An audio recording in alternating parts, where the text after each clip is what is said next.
All right, guys, this is the lesson that goes along with 2.5 on slope. So first of all, let's talk about what slope is. So slope is the rate of change of something, okay? It shows the change between two quantities. So we're actually going to look at the change in y over the change in x, okay? So they call it the change in the dependent variable, which was y, over the independent variable, which is x. Okay, some people say the vertical change, because your y's are your vertical, your up or down, over your horizontal change, that's your x's. Some people call it rise over run. Okay, and it basically is going to tell you how steep a line is. Okay, so before we start into examples here, I want to jump down and talk about the 4 different slopes that we could see. Okay, so we use the letter M to indicate slope, so your M could be positive. So basically, if your graph is going uphill from left to right, it would be negative if we're going downhill from left to right. Your slope would be 0 if it creates a horizontal line, because there's no positive change there. There's no change in y, excuse me, there. Or it could be undefined if it is a vertical line like this. Okay?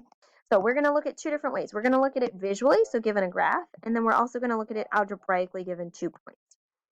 So the key thing you want to look for here is you want to make sure that you find 2 ordered pairs where it's crossing evenly. Now they show you here, it's a little blurry, but 2 points where it crosses evenly.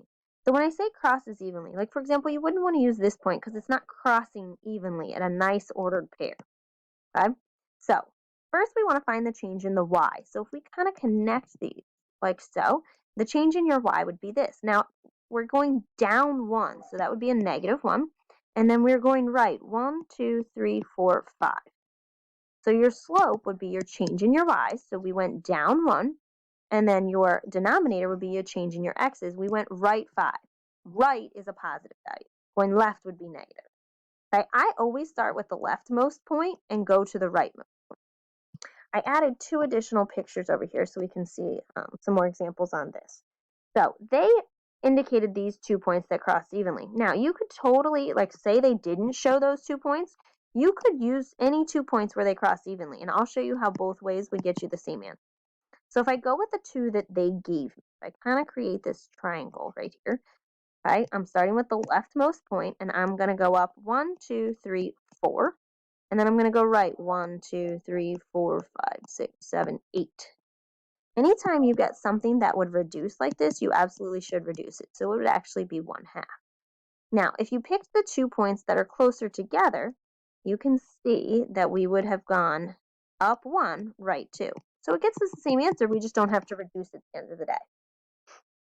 All right, let's look at another one here. So they have these 2 points highlighted for you. Let's create our little triangle. So I'm starting with the left point. I'm going to go down 1. So that would be a -1, and then right 1, 2, 3, 4. So here my slope would be -1, 4. Okay. Now let's look at some where they don't give you the graph, but they give you 2 ordered pairs. So this is a very important formula for what we're going to be doing here.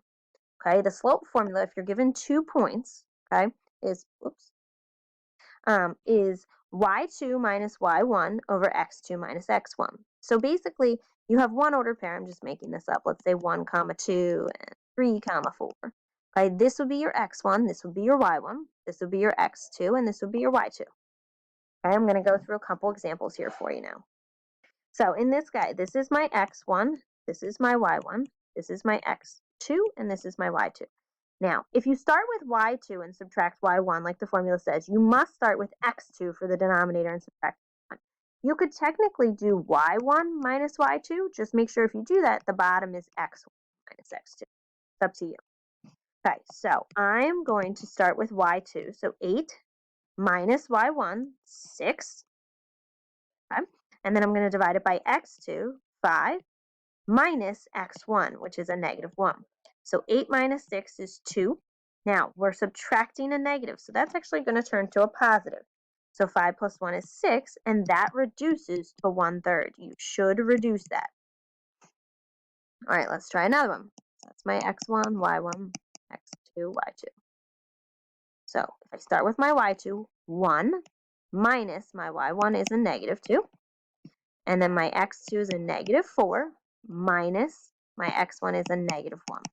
So 1 minus a negative turns to plus. So 1 plus 2 is 3. Now, if we minus a negative, that turns plus. This does not, just this inside. So negative 4 plus 1 is negative 3. That actually, reduces to a negative 1. And you should reduce that. You could totally leave it as negative 1 over 1. That's up to you. Okay. Now, we saw a case where we got a positive and a negative. So let's look at, these are going to be some of our special scenarios. So my x1, y1, x2, y2. So if I take my y2, which is 7, minus my y1, which is 5, over my x2, which is 4, minus my x1, which is 4. 7 minus 5 is 2. 4 minus 4 is 0. Now, this should set off an alarm. You cannot divide by 0.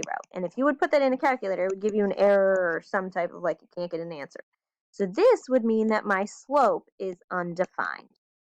And just to show you visually, okay, rough sketch, 4, 5, 4, 7, that creates a vertical line. So if you ever were given a graph like this, so like in these types of scenarios, if you were given something that's vertical, you would automatically say that your slope is undefined. All right, let's try this last one. Okay, so if I set this up, y2 is 2 minus y1 is 2. x2 is negative 1, y1 is a 1. 2 minus 2 is 0. Negative 1 minus 1. Be careful, don't tell me that's 0. It's negative 2. Now this, you can take 0 divided by a number, and if you put that in the calculator, you would actually get out 0. That can happen. You just can't divide by 0. Now to visually make sense of what this looks like, 1, 2, negative 1, 2, once again, rough sketch, this creates a horizontal line. So anytime you have a horizontal line like this, your slope is just 0. Okay? So we went through visually getting the slope, okay? And then algebraically, given 2 points, finding the slope. Okay? And this kind of goes through showing those images as well. We're going to skip over this for now. So I'm going to have you do some practice of each of those types from here. Please, please, please reach out at any point with any questions. Have a good one, guys.